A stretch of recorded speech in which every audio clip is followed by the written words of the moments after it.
thank you for joining us. I am Tom Eschen. Welcome to the CBS 6 News at 7. Should New York State put more pressure on the federal government to expedite work authorizations for immigrants? Well, a new bill in the state legislature is proposing just that. Tonight, an update on where Capital Region immigrants are finding work and how quickly it's happening. To help immigrants take the next step in their transition to the Capital Region, Eden's Rose in Albany has been providing resources like workforce development. I've seen guys get steady work on farms, doing farm jobs.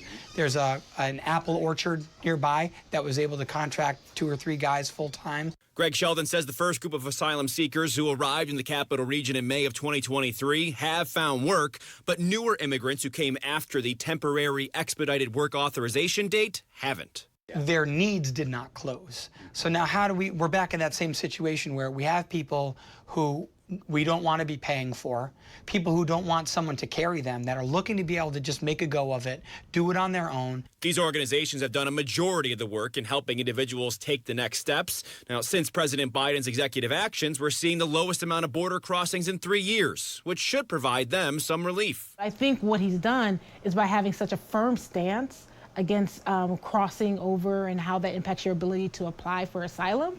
I think that message has finally filtered over through to the other countries in Central South America. But some say the work authorization and documentation process isn't happening quickly enough, including Queens Democrat Jenifer Rajkumar, who proposed legislation to allow the Comptroller to withhold funding to the federal government for Amtrak if the process isn't expedited. We asked Cohoes Assemblyman John McDonald if that's a measure he'd take. But I think it speaks to the larger issue. The reality is there are many individuals that have chosen to come to this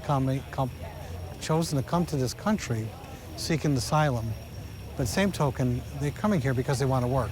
Those on the other side of the aisle say creating quicker pathways will result in a bigger influx of migrants wanting to come into the United States. And Freeman Tolbert says a big part of the Biden-Harris regime change will be how the United States border is perceived around the world. What we're going to be hearing a lot about is what has she done? And it hasn't been reported on. Not many people have spoken about what she's done, but I think we're going to see highlighting that she has been trying to push that agenda in terms of what can we do to solve the problem outside the U.S. before it becomes an issue at the border.